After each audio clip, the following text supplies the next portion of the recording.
That moment in real life events really change you as a person. And I was in between two voices. Should I keep suppressing this voice or should I surrender to this voice?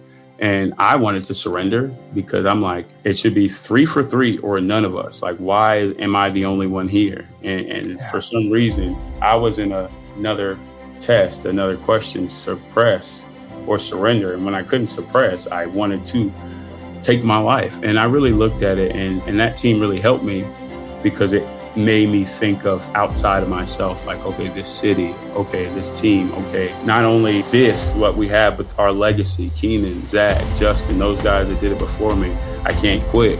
I'm Norense Odiase, and I am undone.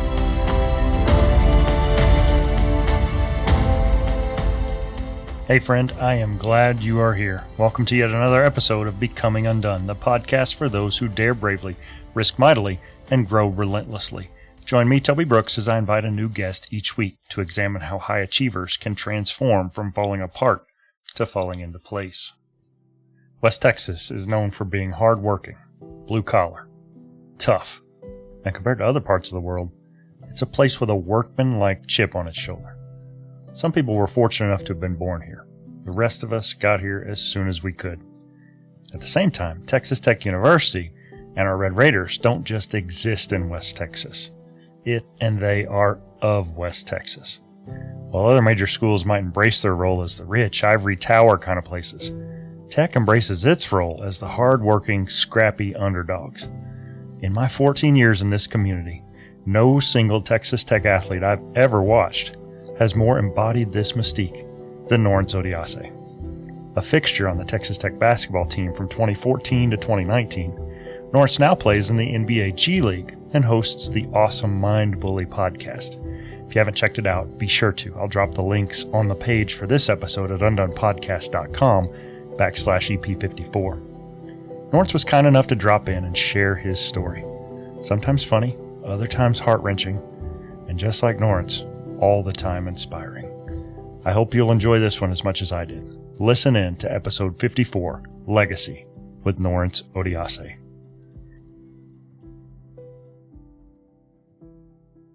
This week's guest is a familiar name and face to Texas Tech Red Raider basketball fans. Norense Odiase finished his career as the winningest player in Texas Tech basketball history. If UT can have Matt McConaughey as their ambassador of culture, then I don't know of another person better suited to be the Texas Tech ambassador of culture than Norense. Welcome to the show, Norense. Thank you for having me. I appreciate it. That was a hell of an intro, too. So this show is really about how sometimes things don't go according to plan, and that can suck in the minute, but it can really set us up for success in the long term. And so there are a number of detours in your story that I think you would admit probably weren't your first choice. Maybe they were and they didn't go as planned, but I'm really excited to dig in and hear your tale. So I always start with kind of a wide open look. What did you want to be growing up and why? That's a great question. What did I want to be growing up? I don't know. For me, I'm one of four, the youngest of four. Nigerian parents. My parents are immigrants. And so as that kid, I'm one kid in the house. And then I go to school. I live in an urban community. And I'm a different kid to all my peers. And so it leaves one kind of lost. Saying I'm a twin, my identity was always attached to somebody else, which I didn't really like all the way. Like literally, if you look at all of our pictures in that time, we're wearing the same things, like one set for me and my brother and another set for my older sister's 4 years older. They're twins as well. So it was like, instead of four, I felt like we were two big people. And I wanted to break free from that every chance that I get. What I wore, expressive, if I could take it off. As soon as I started growing age and obviously in size, I started just acting out, for lack of better words, because I just wanted to see what somebody else could be in my own eyes. So when you asked me that question, I remember a time when I was seated and I was watching basketball, watching Hakeem Olajuwon, old tapes. And I could just remember seeing the joy behind their eyes watching him play the sport against, I think it was the Spurs. And for some reason, I wanted to express myself and to be as significant, as valuable as that moment was. I saw basketball. I'm like, okay, got to be through basketball. So from that moment, I guess I just picked that up, and along with the evidence that I saw, oh, I'm at school and people like this game and people think you're valuable, think you're worth something if you play this game. All right, I'm gonna play it. That's 2 for 2. That's enough for me. So I chased that game. But when you ask me that question, I'm like, I just wanted to be excellent, significant for other people. I wanted to serve people. I always had that, but I can't literally say basketball until, well, I can say basketball, but it wasn't really basketball. You alluded to parts of your story that certainly were instrumental in shaping who you were as a man and as an athlete.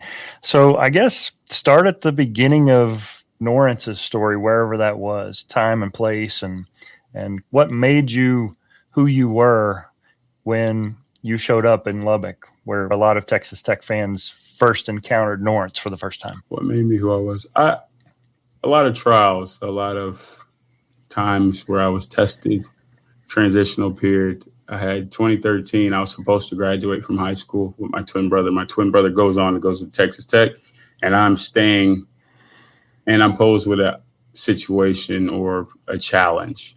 I believe within myself that I'm better than what my offers say. I went to North Crowley High School, and if you know anything about Fort Worth, Texas basketball in that area, North Crowley is a thing, a powerhouse, and it's usually guards that come out of there.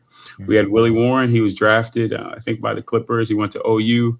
And we've had Kean Anderson. He went to TCU. I actually played with him.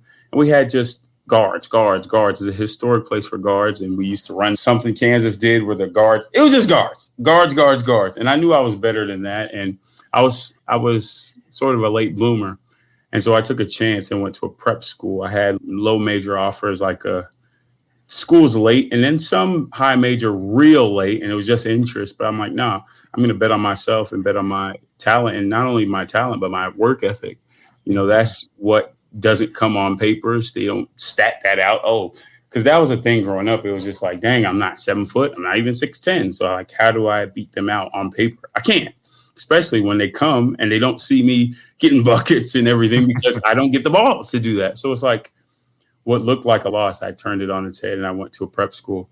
And when I went to a prep school, I'm just thinking, dang, this is it. This is where I'm going to showcase myself and go to high major. Like step 1, step 2, step 3. We all have the way planned out, and it did not go to plan. It didn't go to plan because when I got there and I was playing and I was doing well in these games, we played at Oak Hill and I was killing like a double against the best teams in the country. I would go back home on a little bus ride and I'm just like, okay, where's the calls? Where's the coaches? And it was nothing. It was only until one day, one of my best friends, he was at the school with me, Steven Spurlock and Caleb Castro. They sat me down and we had an idea to make a highlight tape because it's like, okay, nobody's seeing us play. Why don't we just put together a tape ourselves? They have the film. Let's stitch it together. And because of that idea, that night we went literally like late at night. We snuck into the film room, got all of our tape, put it together, made highlight tapes. Literally mine is still on my YouTube.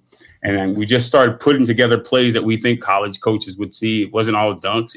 Mine had like diving on the floor, like defensive plays, that type of stuff. You have to love this. Norense has a successful enough high school career to garner offers from some colleges, but he knows in his heart that he hasn't been able to really showcase what he's capable of while playing a role as a big man at North Crowley High School. In 3 seasons of varsity play, his Panthers teams win an impressive 92-19-1 overall. Better still, they win an incredible 41-1 in district play.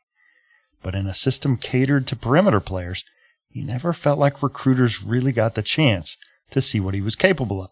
He didn't moan or complain, though. He wasn't a divisive presence in the locker room. He did his job, and he put his team first. But you heard him. He wasn't satisfied with the offers.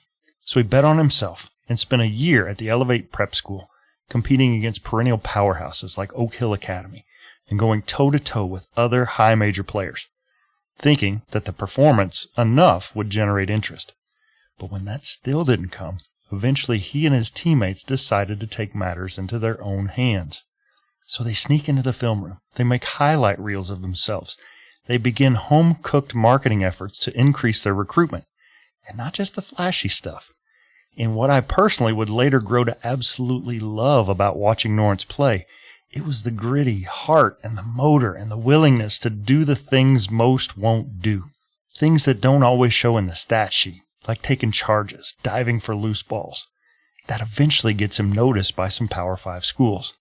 And what better fit for a player with something to prove than a program on the rise looking to do the same? Put it all together. We got our stats out, and then we put them on the sheet. And then we made this separate senior service list where it wasn't just, okay, I want to go to the school. It's like, nah, let me look at Texas Tech. Do they need me? Okay, yeah, they do.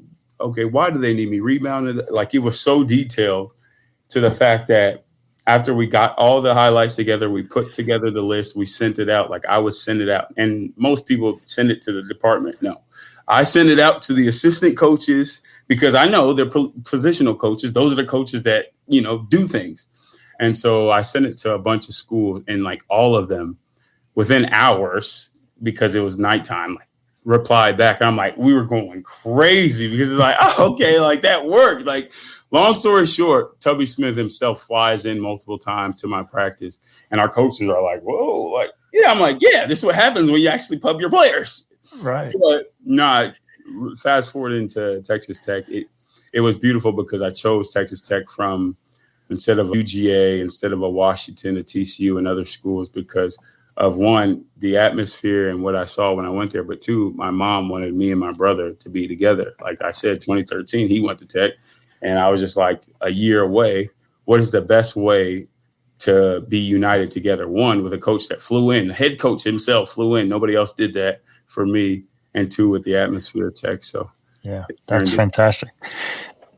Not just a head coach, but a Hall of Fame head coach. So exactly. At that time, Texas Tech is kind of rising from the ashes. It's not what it is today, but certainly on the upswing. And Tubby brought a lot of energy. He brought some new recruits, some fresh energy, and you were part of that. And so starting your career with Tubby Smith, but then he leaves. You end up being the last Tubby Smith player on the roster with the new staff. What did that experience teach you? Patience. It taught me faith. It taught me to build my courage, to fall on my shield, so to speak. Just everything that I knew that personally I could do and what we could do at Tech, what we could do as a team and as a program. And just to remain focused on the vision. It wasn't always or ever, in my opinion, about me when I went to Tech. I wanted it to make it bigger than myself because whenever you leave a place better, I always like sidebar on my podcast. I go into rabbit holes, whatever. But people think like nowadays, okay, I got to do this. I got to use this school to get there. But that's not leaving a legacy. It's not leaving an impact on people's lives, not leaving an impact on the community. It's not serving people. It's just entertainment that he left for 1 year. How many times in yourself you ask those kids, it's like, do you remember people that you knew sparingly for a year? No. And so I knew that I wanted to leave a lasting impact on that community. And when Tubby left and Beard came in and Keenan, Zach, Justin, they graduated, I'm sitting there, honestly, coming out for junior year. I broke my foot twice before, my left and my right foot. I'm coming off a year where Tubby used to give me the ball all the time. Like, I love that. And I was getting better. Like, I was a force. And nobody remembers that, obviously, which is cool. But when it switches to Chris Beard, it's like me and Justin Gray, we always joke and say we made the most sacrifice because we had to. Like, we used to get the ball a ton, like the featured players. Then we had to learn and transform our game. And so when that happens and there's not the foundation, the backing that you had, it's tough because I'm like, wait, if you're in my shoes, I'm like, bro, all the people I came in with that built it, they're gone. And it's just me. Like, why? I used to ask God, like, why? There was people hitting me up about teams and places to travel and to transfer to. I'm like, bro, in my head, I'm like, no. But part of me was like, bro, I'm frustrated in this situation because Chris Beard, his personality is so aggressive. And at first it was like, that's how I am. I'm an alpha too. That's what it takes. So at first it was a clash, but I understood him. I would say I was already bought in, but once I really stood there and saw myself like, okay, my guys are gone, but we have an opportunity to do something special. We have an opportunity to change not only how we're viewed as a program, but how the city's viewed in the nation. We want to bring people all over national coverage to this city. How do we do that? Build, honestly, at Tech, what does it matters? It's Greek life and athletics. And so how do we have a chance to build momentum off of Elite Eight year? It's by coming back, building our team from everybody thinks we can't do it. I'm like, why not?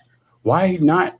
It's a perfect moment. God placed me here for a reason. I'm big on my faith. My dad's a pastor. Like, I grew up in that. I said, God, he placed me here for a reason. So how do I build and lead this team? And my senior year was an opportunity where I could lead, and in a way that I've never got to lead before. It's different when you come in with guys that see you grow. And I was always called a leader since young. I was a leader of that team with the Keenan and those guys. But the next year, it was a different kind of leadership. I would be accountable for everything, like everything. If a guy missed class or was late to class, Beer would come to me and be like, Norense, like he'd get on my ass. And I'm like, well, I understood it. It's like you give a leader a good name. You give somebody, okay, you're the leader, something for him to follow up with, for him to hold and be accountable in. And it just gave us ownership. It gave me personally ownership. And it allowed me to grow to a level that I personally, and that's why I always thank him, regardless of what people say. He was a conduit to changing who I am as a person, because it had me look at like, oh, wait, they listened to me and they followed me, and it was able to help me as a man. So a roundabout way of saying that year was extremely pivotal in my development as a person, and it changed me for years to come. So. Well, that was definitely a senior-laden team, but it wasn't a homegrown senior-laden team. You were the elder statesman of that team, and you got Matt and you got Tariq, who are redshirt seniors, but first year on campus. And so I always thought that it was a tribute to your character, that you had been the man. You were a dog, and now you're playing a different role, but embracing it, not pouting, not looking to transfer. And I think in this day and age, I really feel sorry for college coaches, because they have to re-recruit their rosters every single day. If the player is unhappy about playing time or anything, literally like academic services or medical services or whatever, it's almost like hop on the portal, which is like athletic Tinder. Like, I'll find somebody that wants me, and they're gonna woo me, and they're gonna bring me. And that's a hard place to be, having that long-term mentality to say, no, I'm leaving a legacy. I'm pouring it. You don't become the winningest player in program history by bouncing 4 programs in 4 years. And so I think that was fantastic. I know that 2018-2019 season, magical in many ways, and Tech fans are, hungry to get back to that mountaintop experience. What made that team so special to you? And what do you think allowed us to, if you allow me to group myself in, I mean, I'm a Tech fan, first outright Big 12 championship, 3 seed in the tournament, all the way to the national championship, just barely losing overtime. What made that team so special that allowed you all to really overachieve on such a grand scale? I think it was the fact that we didn't think we were overachieving, honestly. And it's not just media training, speech. It's none of that. We literally didn't think that we were overachieving. We thought and we knew that we deserved the right to be everywhere that we were, that every single day we knew our process. Nobody worked like us. Nobody was a close-knit group as us. We literally went to a retreat. We lived with each other. We did everything together. And it goes back to what you said about nowadays with the transfer portal. I laugh because I've never heard the athletic Tinder. That's pretty good. But that's no relationship building. That's just surface level. We really built relationships. We were really with each other. We had the tough conversations. I lost family members, and my team was there, and we cried, all the emotions together. And so when we got on the court, it was easy because we were playing with your brothers, and brothers that work and that are up early just like you are, and going to sleep late because they watched film and they had practice and we were going at it, and we probably was talking shit back and forth in practice. Like, we got after it. We array of emotions every single day. And then we come out, lace them up, and we play a game. We already did the tough work before then. So when you say that, I don't know. Our expectation was always there, and honestly, like we knew that we deserved to be there. So when I look at that season, and I do tell people I didn't enjoy it at all. Like enjoy it as much as like fun it was. Like outside, like dang, Elite Eight, Final Four. I was so locked in that I never smelled the roses. I was like, all right, next, and part of me wishes that I could have understood I did, but I guess it took that level of detail and that intentional kind of focus to get us to that hump, because I was the leader of the team and everything fell back on me. But no, it was a combination of relationships, of discipline, of integrity, and commitment every single day, and holding people accountable every single day, because we're not robots. So when we come back and I think we lose 2 games and guys go out and Beard like wants to kick them off the team and we're on their ass. He puts them in a different locker room. It was accountability to a confrontational level, but it was all out of love. And it was based off the foundation that we had on the real relationships and why we wanted to leave a legacy, why those guys came in. They lost like a Matt Mooney and a Tariq. These guys haven't won in their college career. They have one more shot to do it. They're trusting us with their end of their career. How do we help them build a legacy like we did? It's accountability, and it's no time. We were so time bound, and that's a good thing. Everything was timed. Everything was, we don't have time to waste, because as days go on, you're wasting time. So every day we really emptied the bucket, so to speak, and we deserve the right to be where we got. Yeah, that's a great way to look at it. I think that's been a consistent theme in my podcast and talking to high achievers. David Goggins talks about how you have to be unbalanced. And he talks about if you want to be a high achiever, you have to be so laser focused on the task at hand that you neglect some other things. And it's such a fine line. I mean, athletics is one thing. The window of opportunity for a collegiate athlete to win a national championship is a finite thing.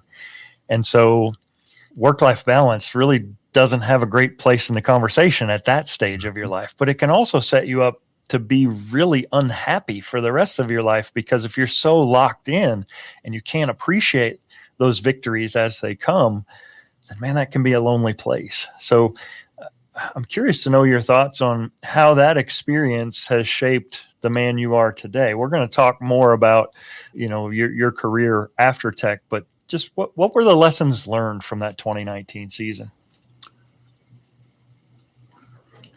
Lessons learned. That was a good question, because I talked this summer. I was in Vegas for an NBA program, and I was with Reggie Jackson, and he said something that stuck with me. He said that athletes are kind of awkward. They really don't know how to communicate on a peer-to-peer level because they never had to. Social interactions is not a thing because we're so focused on what we're building. We're so focused on the mission. We're so ambitious that we're going. And you don't have the time, because with people, they need time and you need grooming, and that's how you communicate. It's not efficiency with people. Mm-hmm. It's effectiveness. How do you stay effective with people? It's time. You need to build relationships. Athletes are go. Right. So a lot of times the things that we miss are those interactions and relationships. And like you said, it leaves us unbalanced. What I would say that I learned from that time is, and I'm struggling with this too now, just thinking about it. I've heard all that, and I kind of agree to disagree, but I just believe there's room for both. And as a child of God, I got to have relationships. I'm supposed to walk in love. So how can I walk on this mission? It's a man-made mission that I want to do for me. We want to win a championship, but in the grand scheme of things, like, why does that even matter? It's cool, but it should be based on the relationships impacting people's lives, not saying I'm too busy to do that. I don't know. I struggle with that because I know everybody says that, but for me, as a believer in my faith, I'm supposed to be balanced, and knowing that if I care about the relationships and serve people and actually pour into people, God's going to exalt me and take me to levels that I've never even thought of myself. So I don't know. I knew, and I know that it has taught me to cherish relationships, because I went through times and I went through trials and struggles, and everybody saw my final year at Texas Tech and they think, man, that would have been awesome. It was the most trying time of my life due to losing family members and going through different things like that. So it just made me realize that relationships and really being where my feet are is most important. Texas Tech basketball taking on the Baylor Bears this afternoon. But Red Raiders' hearts elsewhere tonight. It was announced 2 people killed in a car crash early Friday morning were family members of a Tech basketball star. Bailey Burmaster is here to tell us how his family was honored today on the court. Despite the Red Raiders defeating the Bears 86-61, Tech mourning the loss of Norense Odiase's 2 cousins. The family was honored with a moment of silence prior to tip-off during the game. Norense showing his true character rooted in toughness. And after the game, the Baylor Bears joined Tech for a prayer in honor of Norense's family. A tough day all around for the program. It was Norense's decision today to play in the game. I told him yesterday, take as much time as you need. We're here for you. We all know this. Basketball is just a game. A lot more important things than basketball, and faith and family are at the top of that list. And I've said it before, Norense is one of the most disciplined winners that I've ever coached. He's a great basketball player, but he's even a better man. So, just under extreme circumstances, it doesn't surprise me. None of us understand why these things happen. Rely on your faith and understand that this is a pretty short life we're all in. So Norense's family is in our thoughts and prayers tonight. Paige. You alluded to the loss of family members. You're a family guy, and it was reported in the media that 2 of your cousins were taken in the midst of this championship run. Talk to me about what that process maybe taught you about yourself or your team in the midst of that tragedy. Yeah. Man, with losing people, it's like grief comes in waves. It's like the variables of grief. Okay, you feel it in the moment, you don't feel it, you suppress and you mission and you win and you do those things. But the variables part, I could have been there, I could have stopped this, I could have did this, I could have did this, I could have influenced to where they shouldn't even came because of me. And then I think me. The only reason why they came, my cousin, one of my best friend, his birthday's 9/9. My birthday's 9/14. Same year. We call ourselves September Boys. We're so close that he flew in from Boston to watch me play. And one of his best friends from childhood, Makai Mason, he went to Yale, then he went to Baylor. He transferred. He wanted us to see us in the same place. So he came in, and I had a younger cousin who went to Tech. I said, basically, get together, come, let's have a night out. Long story short, we go to crickets. I leave them with friends that I knew they would be safe. I walk my cousin from Boston. He walks me to the door. He says, I love you. And I say, if you need anything, call me. And that was the last time I saw them. They got hit by an 18-wheeler later in the day. And I say that because the next game, the game he came for was like in a day and a half. And I played in it. And it wasn't outside looking in there like, man, he's noble. He's great. He played in this game. For me, I'm like, I'm numb. It's just the next thing I didn't really process. And I would say from outside lens now, my perspective now is I suppressed. And it goes back to a childhood kind of thing because all my life I've been suppressing my emotions. Early on in my childhood, from 6 to 8, I was sexually assaulted by older women in my life. And every time that it happened through 6 to 8, like it made me feel, I always say like, oh, am I the sweet one? Am I the one that like am just viable to get picked on? There's other kids around me. Why is it just me? And it made me feel less than and like no worth, like lack of value. And fast forward a little bit, my dad, from 8 to 18, I was without my dad. He took a promotion in Nigeria where he was the chairman of the board of all the hospitals. He's a pharmacist. And when he tried to come back, he got his visa denied for 10 years. And so as a kid, I always say, we're almost like narcissists because we think everything is about us, me. And like, so I felt like I have no value. I have no significance because my dad doesn't want to be here, not knowing the situation. Because as kids, you want acceptance and approval and that type of thing from your parents. And along with my peer group, I go to my peer group and they're saying, oh, your dad not here, all these things. And it made me feel less than. And it kind of was in that pit. And honestly, like I said, going back to the reason I picked up the game of basketball is for that significance. I saw the evidence of people loving this sport. And, oh, if you're good at this sport, then you're somebody. So I grabbed that. And for some reason, it made me feel like my value was rising, not knowing that I was still suppressing everything that I've been going through. I wasn't looking at it. And so fast forward to Texas Tech, it's like this guy that has suppressed and he's worked and he's overcome all these obstacles, being counted out. I went to a prep school. Actually, the prep school director said I should just take a lower level offer because I'll never get a high major. Those type of things kind of fuel me. And there's a lot of athletes that do that. They'll take the hate and they'll use it as fuel. But until when? And so I'm at this point at Texas Tech. And I always say this, that moment in real life events really change you as a person. And I was in between two voices. Should I keep suppressing this voice or should I surrender to this voice? And I wanted to surrender because I'm like, it should be 3 for 3 or none of us. Like, why am I the only one here? And for some reason, it's a weird comparison. Like Keenan and them leaving, I'm the only one here in my head. Them leaving, I'm the only one here. Like I was in another test, another question, suppress or surrender. And when I couldn't suppress, I wanted to take my life. And I really looked at it and that team really helped me because it made me think of outside of myself, like, okay, this city, okay, this team, okay, not only this, what we have, but our legacy, Keenan, Zach, Justin, those guys that did it before me. I can't quit. I'll just show up, but I can't quit. So the games and it led up to the national championship. But it was really just trying to, honestly, again, I would go in rabbit holes. Honestly, it was still suppressing now that I think about it because it was like, I did not care. I always tell people I didn't care about anything in that time.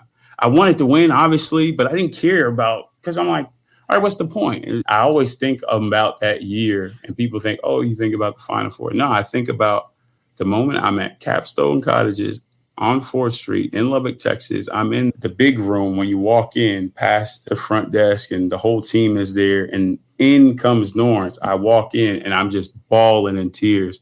And I'm crying to Kyler Edwards. And I'm like, I'm sorry. I'm so sorry. I'm so sorry. Because Kyler Edwards, one of his childhood friends, is my cousin that passed from Arlington. So I was just like, I'm so sorry. I'm so sorry. Because I was like I shouldn't have left them there. I should have stayed. I should have did something. Like I was just telling them. And that's like the piercing image that comes in my head. I'm so sorry. And so I suppressed those times to get and to achieve like we did. And it really came to a head going past that moment to Germany. I don't want to go too far on my story here, but I keep going. But when I was in Germany after Tech is when life stopped me. And I was faced with the same question, suppress or surrender. And I did surrender, and it really was to surrendering back to faith and to God and my foundation and who I am and where my value comes from, and not to look at the outside and to know that there's more in store for not only me, but it's not even about me. It's about things that are birthed through me and my kids and my kids' kids, my legacy, my lineage. Like those are the things that I really connected with in a time where I'm miles away from my family, different language, 9 p.m. curfew, I have a torn hamstring, I had a concussion, I'm away from the team. I really had to really dig in my heels and stand firm on my faith. So Yeah, I think that's valuable perspective and insight. You spend 5 years in Lubbock, recruited by Hall of Fame coach Tubby Smith, inherited by a new coaching staff and have to prove yourself all over again. But you end up winning more games than anyone in program history. And if you look at your accomplishments on paper, you did go Power 5 high major. You were a key component to a team that was literally 1 point away from a national champion. Your outcomes on paper, it's impressive. But to hear you speak, there's some disappointment. There's some regret. If you had to summarize your 5 years in Lubbock in one word or one sentence, how would you describe it?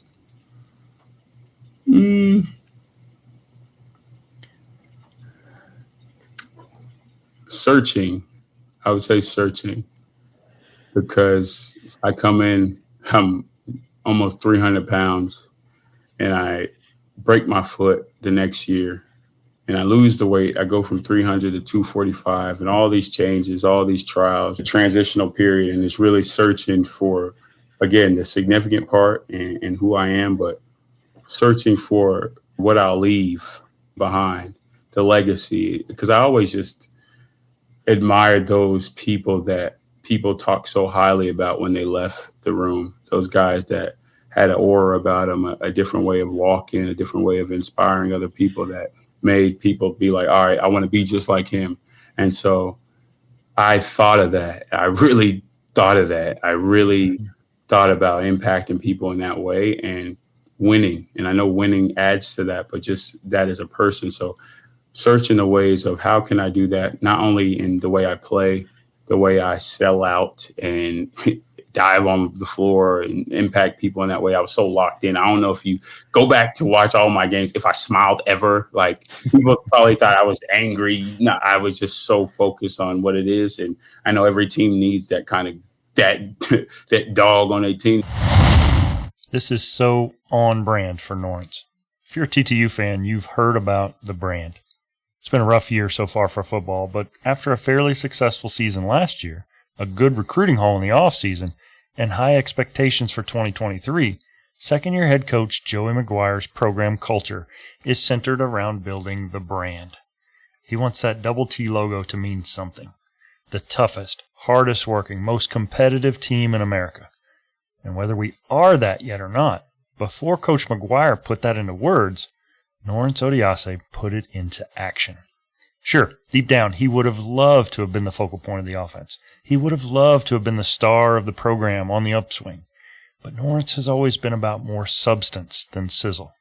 For every thunderous dunk or vicious block Red Raider fans got to cheer, there were hundreds of hours spent in the weight room transforming his body, in the film room, in the gym, refining his craft, and probably thousands of hours leading, serving, and mentoring the players on his team that he regarded as his brothers.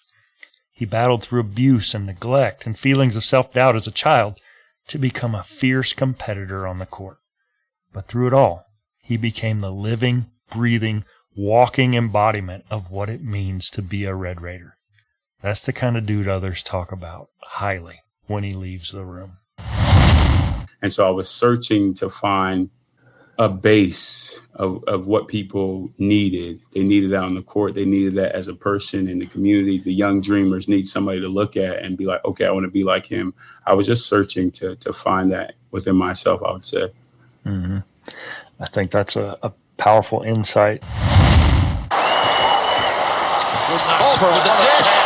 Odiase! And one! He can tie it at the line. They are sensational with their interior passing. The line by Norense Odiase, the senior captain, can tie it right here with 3:28 on the clock. Knotted at 59.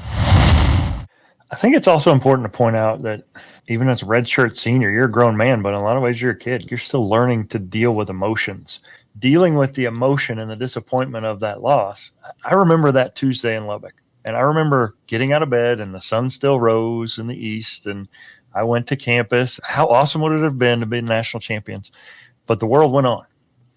And for me, just being removed as a fan, that Tuesday was, I don't know how to explain it. It was just different. It was weird. It was like I kind of went in on Monday thinking we're going to win the national championship tonight. Lubbock's going to bring home a national champion. You know, that's going to happen. And it didn't happen. What was that Tuesday like for you?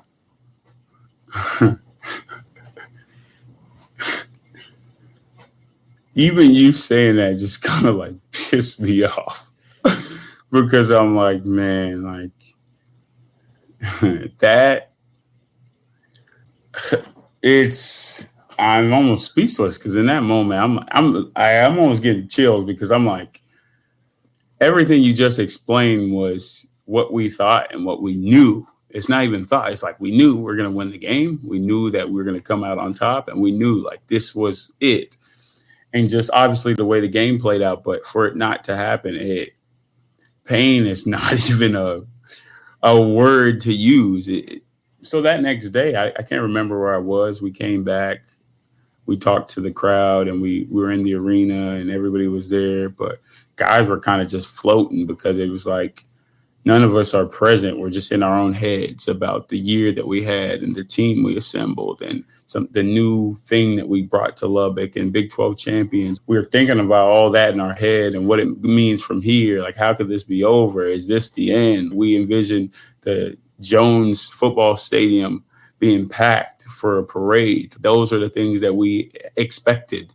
Those are the things that we really were looking at. So when we came back, it sounds almost weird, but it was almost ungrateful because I come in there, for me, I'm like, bruh, look at where we're at. We're back at the USA. Obviously, the fans, we love the fans, but it's like, bro, we're not supposed to be here right now. We're supposed to be in the stadium. We wanted that. There should be something different.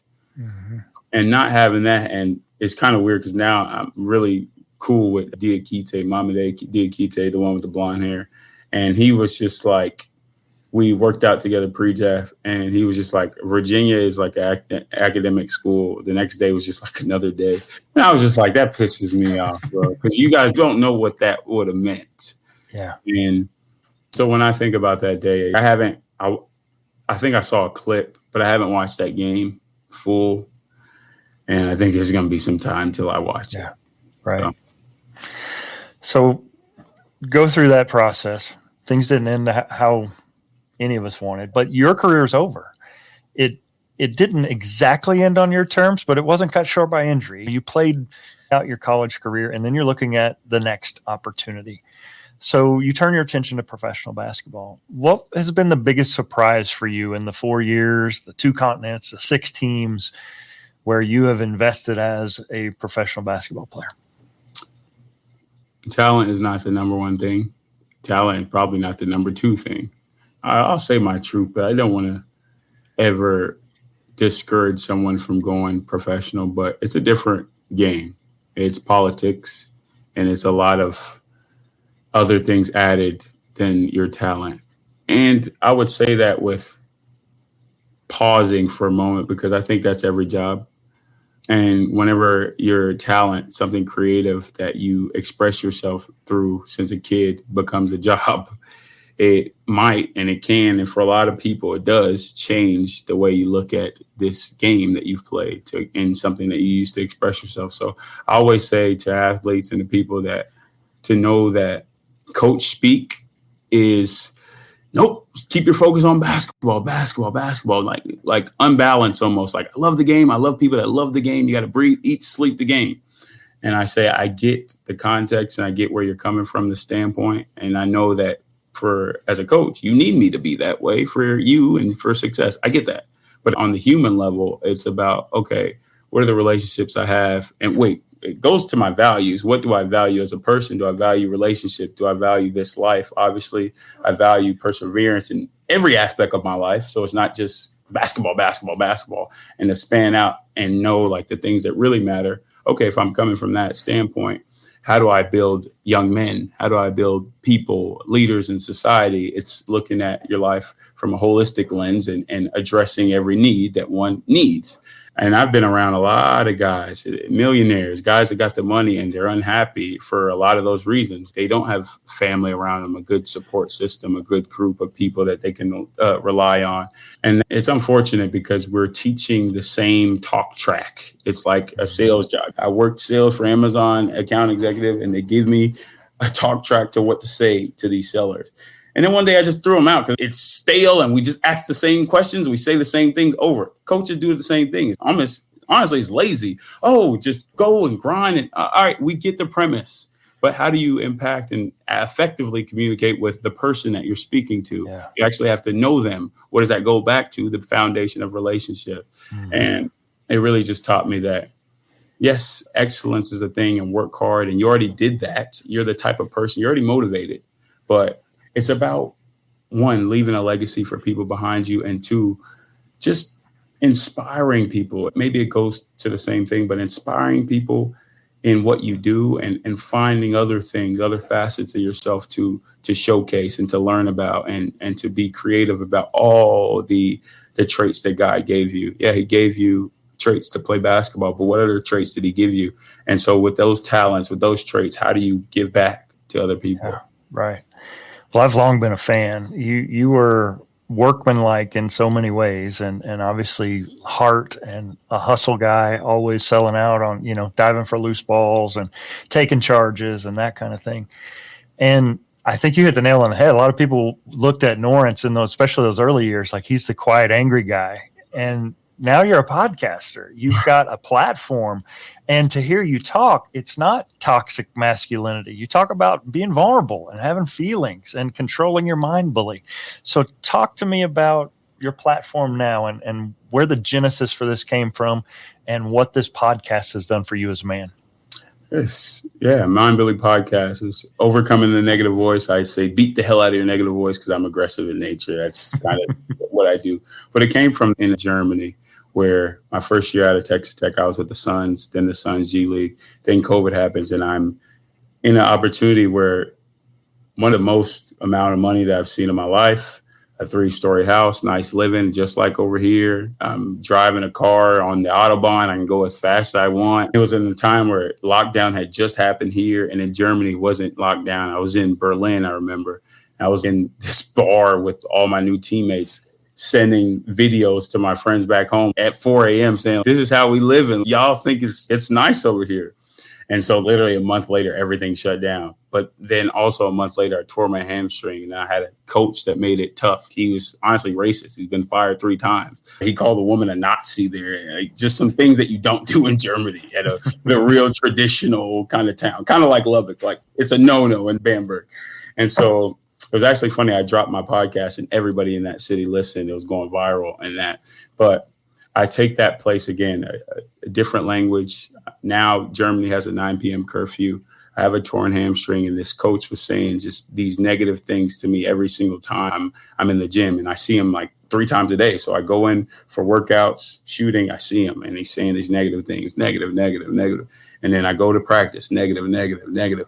I go home, I have my time to peace, and I chill, and I come back for weights, negative, negative, just saying these things because I guess he wanted to find the weakest link. He was under a lot of pressure. It's a prestigious club that I went to. And so it's a thing with overseas players, Americans. If you're not producing as American, you're out of there. And I guess he saw a rookie that he calls, and he just wanted to get him out. And my agent, him and them went back and forth. When my agent would come, it would be crazy, play mind games and be the nicest guy when my agent's in the building. Then my agent leaves. It's just like, there's so many challenges to where I had a torn hamstring. I'm going against a 7-footer, 300-pounder in this drill. I don't know if anybody knows, obviously, the game of basketball, there's cross screens. And from block to block, the job of a defender is to not let the big fella post up at the block. It's to push him off the block, because if a big person gets on that block, it's easy to turn around and score. And I'm not 7 foot. And so the idea was to, one, with a torn hamstring, I'm over here, beat him to the spot, front him, and make sure he's out. So I did that drill on a torn hamstring because I wanted to prove. In my head, I'm like, no, I'm going to prove it. I'm going to prove it. I'm going to prove it. We literally did that drill like 5 times, and he kept stopping and saying, go again, because he thought the big fella was close to the block, which he wasn't. The last time, I literally, kid you not, I looked down, and my feet are at the 3-point line. So I had front this guy all the way out to the 3-point line, and he still says stop. And that was, in a nutshell, who he was as a person. He was just making it challenging for no reason. And so fast forward to weeks later, I got a concussion, and I hit my head. And me and my trainer, it's always weird. I'm always really close to the trainers on the team. Shout out Killian. As an athletic trainer myself, I can say with all certainty, we appreciate dudes like you too, Norense. And so he's tending to me with this concussion upstairs, and the coach runs up there and he's like cussing out the trainer in Dutch because he's like, he'll be all right, leave him. And so my trainer just sent me to the hospital. And in that time, it was COVID. So they had real strict protocol. So literally I was by myself. And so I get with my agent. I'm like, okay, this is not the best time for me. And in Europe, it was FIBA break. You're in between teams. It's not the easiest time to find another team. So I'm literally in between teams. And this is when, again, when you're in isolated times, I'm a faith guy. The enemy comes like no other. And like I said, that was the moment where I wanted to surrender. But I did choose to surrender and got on my knees and prayed and thanked my Lord and found out who I was. My mom would always send me links to scriptures and sermons from old pastors that got her through tough times. And through that time, I really just bunkered in and found a new process. And every single day while I was away from the team, I literally would wake up and I would journal, because when you write things out, you figure out why it is the way you feel that way, and it helps you. Like, writing is essential. And then I was in the stocks, and I still am, and I would just read books. And I'm laughing because for workouts, I would put on boxing videos and shadow box and literally do jump ropes and ball dribbling to the point where my neighbors were like cursing me out in German because I'd be up all night. Long story short, I would keep myself active. And through that, I'm like, wait, I'm not the only one, the only athlete, the only person that goes through a time like this. And how do I, again, one, be a leader, but shed my light and showcase who I am and tell my story, open the door to my life and let people see what they think they see about me, but now what they actually know about me and expose these things. I came up with Mind Bully, Overcoming the Negative Voice, and been going so far from then. So, yeah. Well, it's a great show. I'll drop the links in the show description for anybody who wants to check it out, but it's really powerful. Also, lots of snippets on socials that you pull out. So lots of great inspiration there. You don't have to be a member of the Texas Tech basketball team to be inspired by Norense. That said, I think there's probably no better indicator of the legacy you left than the fact that you were tabbed to help name the newest basketball coach. Talk to me about what that meant to you as a player, but also just as a man to be included in that process and what it's meant for you to stay connected to the team after your playing days were over. Oh, it's huge. It's a humbling experience. It's an honor to represent again. I always say this, and that's kind of the biggest kind of love or not reverence, but for lack of better words, that's the biggest kind of respect somebody can give you in a team, in a school, an organization can give you, that they think of you so highly that they put you on to hire the man. And so the decision before that is actually crazy. When Beard left, that time was crazy because I was in Germany and I had switched teams at this time, and I was on a different team. And we stayed in a hotel during COVID. I was a new player. And I remember on April 1st, me going back and forth on the phone with Andrew Sorrells. He's my best friend. And we were just talking about, he's not leaving. Just everybody sees the Twitter stuff. We were the same way. And I was like, there's no way he's leaving. And John Riley, who's the strength coach on his staff, I'd had talks with him back and forth and kind of the same thing. And long story short, he leaves and we're on the phone together as a Final Four squad with Kyler, because Kyler's still there. Kyler, we're all on FaceTime, like all of us, me, Tariq, Jared, Davide, Matt, Andrew, all of us were on FaceTime when Beard comes down and he tells that team, he's going to Austin. You need anything? I love you, blah, blah, I'm out. And so we're like, wow. Seconds later, Luke Adams, he texts me. He's just like, hey, can you get the guys pushing for my dad? And I'm like, all right, no problem. Like, we're on the call. And so we start tweeting it. Long story short, I meet with, I think it was Kirby the next day, and it's like 4 a.m. in Germany. And then I talked to Dusty Womble twice, and Mark Adams is the coach. And in that situation, it taught me, like, dang, here's a group of guys that left a legacy on this place that wanted to be included in just whatever these guys thought about a leader and a winner. Okay, we want them. And so that taught me one thing. And so obviously that situation didn't work out for a lot of different reasons. Personally, my guy, he changed. I still have a relationship with Mark Adams, but it just wasn't the right fit. And fast forward to this time, I was in a locker room. I'm playing with the Mavs affiliate, Texas Legends. And before the game, I'm literally sitting down. I think we have the chaplain come in right before we go back for film. The chaplain comes in, and I get a call from Kirby Hocutt. And then I let him finish. The team goes in. I'm just like, I'm taking this call, like, whatever. And so Kirby asked me to be on the committee. And I'm just like, in my head, I'm like, hell yeah, obviously. Like, yeah, like, but I told him, yeah, I'll do it. But I'm like, oh, this is awesome. This is really cool. It's a huge honor. And so, and I told him, like, at that time, this is the most important thing on my agenda. Say, maybe it's wrong or not to my team. I said, literally, this is the most important thing because I believe it. And I'm like, wait, I shouldn't feel obligated to, like, oh, my team. I'm like, no, if I feel it, I'm going to say it. This is the most important thing. And so we had this app. It's called Signal, to where, because at that time it was crazy. Names are going around, and this app was like this secret app to where we can text each other. The messages disappear, location. So it was almost like a boys' fantasy group. Like I'm getting texts in my fantasy. Oh, this player.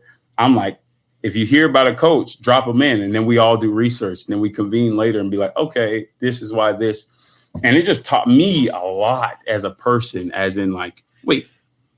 and which I tell everybody, you can do way more than you think you can do. People are just people at the end of the day, and nobody's has more smarts or nobody's intelligent more than, and maybe if they are, you have something new to add. And I literally saw behind the curtain of, okay, this is how decisions are made. All right. And I was on the phone with coaches because it's crazy, because when this stuff went around, NBA coaches were calling me like, and I'm just like, this is crazy. And they're lobbying, and I'm on the phone almost tired because I'm thinking I have a game the next day or have another flight. And I'm on the phone and I'm like, yeah, to this coach who wants to be interviewed, like to get him farther along on the interview process. And I'm like, bro, like this, it was almost like a lot. It was a lot. Yeah. And so I say that with going back a little bit to whenever I was actually announced to everybody, I almost felt, I don't know if it's cynical, because one of my friends, and this is why people, you don't always listen to what they say. You got to listen to who they are and their perspective, and you don't have to accept that. And so a friend told me that, oh, they only want you because they know like you're the, like you said, the Matthew McConaughey, the guy that everybody loves. So if you sign off, then they're good. They only want you for that. And at first I was just like, dang, all right. But then I was like, no, when I was in some of the Zooms and talking, they need me here. I'm actually needed here, like literally. Right. And so I was like, okay, again, goes back to don't listen to what people think from their own lens. That's their own experience. That's not yours, nor is it the truth. And so when I got there, I was like, okay, let me walk with the confidence of not only me. I say this quote all the time. I come as one, but I stand as 10,000. And it wasn't about me. I'm thinking about our Red Raider fans. I'm thinking about kids that will come, what we should be. I'm thinking about our national scope, our national presence. I'm thinking about all that. So I'm like, okay, I'm locked in every single time, every single Zoom, every single call, every single flight meeting. I'm locked in. And I end up talking the most and grilling these coaches the most. I'm literally in a meeting, one of the meetings. We had this meeting in this big conference room. And so typical conference room table. There's a head of the table where the coach, the candidate would sit. And then right here next to him, looking at him, was me. On the other side, it was Coach McGuire. On right next to me was Kirby. On that side was Dusty. And then on this side, it was Jonathan Boudreaux. And then the other side, it was like the third party who matched the agents with the school and the school with the candidate, whatever. And so the first one, I'm grilling them. I'm like right close to them, I'm asking all these questions. I'm like, dang. In my head, the voice is like, bro, why are you talking the most? Like, what are you doing? So literally the next candidate, I try to move to the back and sit there because I'm like, I don't want it to be about me. Everybody was like, boy, you better get back right there and ask him the same question. Then I was just like, dang, like I really am needed. So it really taught me about one, who I would be, the legacy that I leave, and just about life in general, that to don't say your no for somebody else. Show up. If you want to do something, do it. Be that person, and then they'll start calling you. So yeah, I think that's reflected in your story, taking advantage of opportunities when they come. Sometimes those opportunities don't come on the timing we would want, but we have to take advantage of them when they do. I love music and the emotions that they can convey. If we were to play a montage of your life, what song would be playing in the background and why? That's crazy. Because this week I told myself I'm not going to listen to music. I'm just going to read audiobooks and listen to pods and like do not disturb on my phone. But like a montage of my life, there's this song, every worship song in the morning, I listen to literally like 3. I listen to Evidence. I think it's by Cody something. Evidence every morning. I watch it on YouTube, listen to it. I listen to Trusting God, Promises. But those aren't the soundtracks, I would say. I don't know why I said that. Just those are the songs I listen to every single day, and it's on top of my mind. But the soundtrack I would listen to is Burna Boy. It's on his last album. It's called Damini. His name, Damini. I think it's Damini, I Love You or something. Love Damini is love his name. Anyways. It's the last track. It's How Bad Could It Be? And it's an emotional song. It's like literally one of the lyrics. It has people answer the question of when I'm in a bad mood, you do blank. And then all these people, it's a montage of people answering, when I'm in a bad mood, I do this. When I'm in a bad mood, I do this. And so I'm almost getting chills because I literally have cried to the song. It says, when you're feeling mad and you're angry, when you feel like you're lonely, when you feel as sad as you can be, when you feel as sad as you can feel, say, how bad could it be? How bad could it be? Like, so that would definitely be the song. That's powerful. I have a playlist that I've put together with every guest that I've done with their song, and then I've got a page where I link all those out. So that's it's great. Just kind of a cool way to tie everybody into the idea. That's great. That's cool. All right. If you could go back in time and give younger Norense just one piece of advice, what would it be and why? What is it? They say, excuse my French, don't give a damn what anybody thinks. Don't give a damn when anybody thinks about you and what you could be and your career and what path you're taking. And if you look like everybody else, or if you're acting like everybody else, or if you have a thought that you don't want to express in a class because you think people are going to laugh, or if you even just see the world differently from other people, who cares? One, in a kind of not the best perspective, but you won't think about those people anyways. But in the better perspective of, you grow from where you're at. You grow through what you go through. And so it's like, you got to go through it with the knowledge of, okay, I have a long life to live. And if I'm looking at my life as a clock, this is probably like not even the first minute. It's like the first millisecond, and life goes on. And I got to grow through this minute to get to the next. It's not about where you're at. I would tell myself, like, boy, chill out. One, you don't have to, I got to do this and do that. No, like, chill out, relax, and do what you want to do. Obviously, with the foundation of your family, you're blessed and you're privileged to come from a family of, one, they work hard. My mom's a nurse. My dad's a pharmacist and pastor. You have those values. You know what that looks like. Two, you have faith. You have your foundation. Do whatever the hell you want because it's afforded to you with the family that you got. Like, a lot of kids in my privileged situation, they don't take chances because they're so, bro, let's say the worst idea in your mind happens, and where are you going to fall back to? A pretty good foundation that you're privileged to have. So take more chances and stand out on your courage. That's what I would say. That's great. All right. Last one I ask of everybody. What for you, Norense Odiase, remains undone? What for me remains undone? Let me really think about this.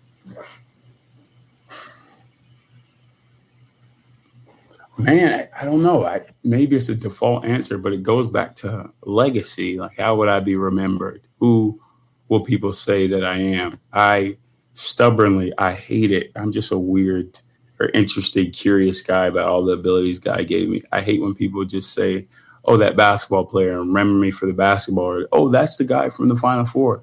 Obviously, I shouldn't hate it because that you did something, you left an impact on people's lives that goes on for generations. And it wasn't just about you putting the ball through the hoop. It's like the feeling you gave them is how you played, what it applies to with life, like pushing through the injuries, pushing through losing family members, the perseverance, the toughness, the courage.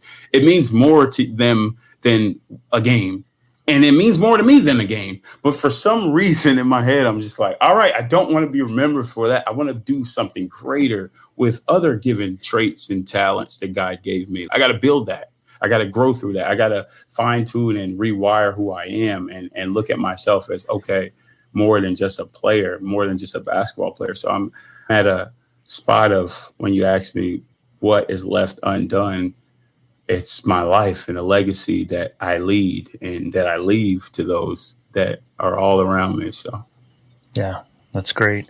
I think I would sum it up this way. I was introduced to who you are by watching you play basketball, but I feel like I've come to know you through your show, and I enjoyed watching you play. I love seeing the lives that you're changing and the impact that you're making. And so it's been a real treat for me to see you continue to grow and flourish. And it's been a real honor to have you on the show. Thank you. Thank you so much. I think what you're doing is awesome and great. It's definitely unique. I'm definitely taking a lot of tips from, even your site was pretty great, high level, and to the name, to the brand, and to some of the things that you do, because I think it's important to find a way how to capitalize on, obviously you're serving and you're blessing people with what you're doing, but in a way that I need right now to make it an actual thing for you, because it's like, okay, you can't just, it's unsustainable to just do everything yourself. Right. You need a little help. And you help me by just watching the way you structure things, and even again to your show and kind of the subject matter that you face and that you tackle. It's definitely unique, and it's definitely not tackled and talked about enough. So I credit you for what you're doing. I'm Norense Odiase, and I am undone. For Norense, it's been a journey of learning, hard work, and discipline. And while he probably could have taken an easier, more selfish path to self-exaltation, he's instead chosen to invest, to pay it forward, to build and leave a legacy for those who follow in his footsteps. And in the process, he's learned more about himself, his faith, and his purpose to have a grander platform. I hope you found as much inspiration from his story as I did. For more info on today's episode, be sure to check it out on the web. Simply go to undonepodcast.com/EP54 to see the notes, links, and images related to today's guest, Norense Odiase.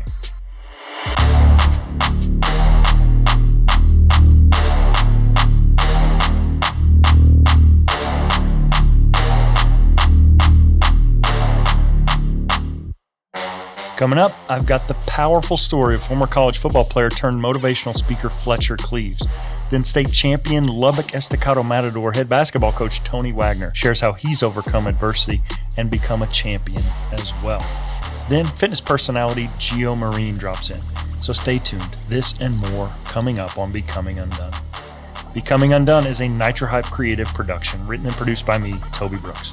If you or someone you know has a story of resilience and victory to share for Becoming Undone, contact me at undonepodcast.com. Follow the show on Facebook, Instagram, LinkedIn at Becoming Undone Pod, and follow me at Toby J. Brooks on Twitter, X, Instagram, and TikTok. Listen, subscribe, and leave me a review at Apple Podcasts, Spotify, iHeartRadio, or wherever you get your podcasts. Till next time, everybody, keep getting better.